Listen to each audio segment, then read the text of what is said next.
Saya Adina Paraspati dari kelas MI 5H akan mempresentasikan PowerPoint saya yang berjudul Siklus Akuntansi.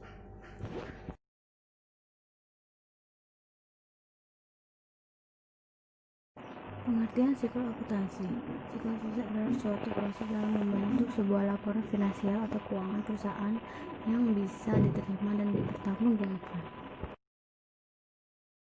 Tahapan siklus akuntansi. 1. Identifikasi transaksi. Tidak semua transaksi bisa dicatat. Transaksi yang bisa dicatat yaitu transaksi yang berdampak pada perubahan posisi keuangan suatu perusahaan dan bisa dinilai dalam unit moneter secara objektif. Bukti transaksi biasanya berupa kwitansi, nota, faktur, bukti kas keluar, penghapusan piutang, dan lain-lain. Bentuk bukti transaksi dibedakan menjadi dua. Yang pertama bukti transaksi intern dan dua bukti transaksi ekstern.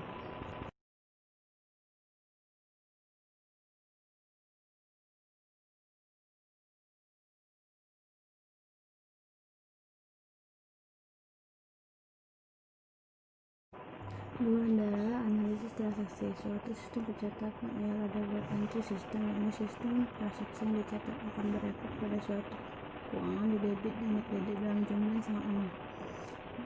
Situ ada contoh analisis transaksi adalah sebagai berikut.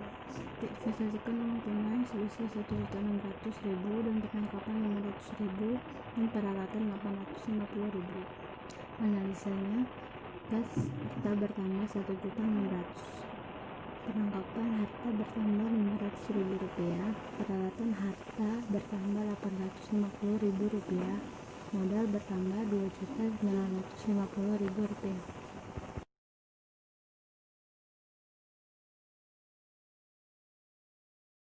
Yang ketiga ada pencatatan jurnal ke dalam jurnal. Jurnal adalah suatu catatan kronologis tentang transaksi-transaksi yang akan terjadi dalam suatu periode akuntansi. Proses pencatatan transaksi ke dalam jurnal disebut juga penjurnalan atau journalizing. Terdapat dua macam jenis jurnal sebagai berikut. 1. Jurnal umum, biasanya pencatatan suatu transaksi yang dimasukkan ke dalam satu rekening yang didebit dan satu rekening di kredit. Yang kedua adalah jurnal khusus. Jurnal khusus dilakukan untuk meningkatkan efisiensi pencatatan terhadap suatu transaksi yang berulang. Misalnya saja seperti jurnal penjualan, jurnal pembelian, jurnal penerimaan kas, dan sebagainya. Yang keempat adalah posting buku besar. Buku besar merupakan suatu kumpulan rekening pembukuan yang masing-masing telah digunakan untuk mencatat suatu informasi tentang aktivitas tertentu. Yang kelima adalah penyusunan neraca saldo. Neraca saldo merupakan suatu daftar saldo rekening buku besar pada periode tertentu saja. Cara menyusun neraca saldo ini ialah harus memindahkan saldo yang ada di buku besar ke dalam neraca saldo untuk disatukan menjadi satu. 6 adalah penyusunan jurnal penyesuaian. Penyesuaian dikerjakan secara periodik. Biasanya waktu laporan akan disusun. Pencatatan penyesuaian sama dengan pencatatan transaksi pada umumnya. Transaksi penyesuaian dicatat dalam jurnal penyesuaian dan selanjutnya dibukukan ke dalam buku besar.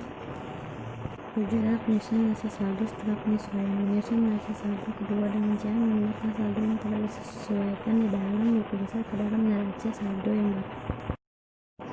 8. Penyusunan laporan keuangan. Laporan labor itu digunakan untuk menguraikan kinerja suatu perusahaan. 2. Laporan perubahan modal digunakan untuk memeriksa perubahan pada modal yang terjadi. 3. Neraca juga dapat digunakan memperhitungkan likuiditas, solvensi, dan fleksibilitas. 4. Laporan arus kas juga digunakan untuk memberikan suatu informasi yang relevan mengenai kas keluar dan kas masuk pada periode berjalan.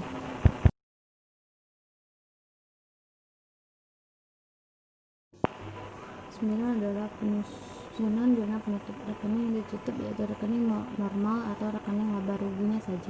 Membuat nihil rekening terkait suatu rekening nominal harus bisa ditutup sebab rekening tersebut digunakan untuk mengukur kegiatan atau aliran pada sumber yang telah terjadi pada periode berjalan.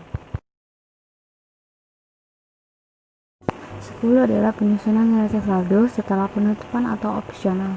Tujuan pembuatan neraca saldo setelah penutupan ialah untuk mendapatkan keyakinan bahwa saldo yang seimbang sudah benar dan akurat, sehingga penyusunan neraca saldo tersebut tidak hanya bersifat opsional saja.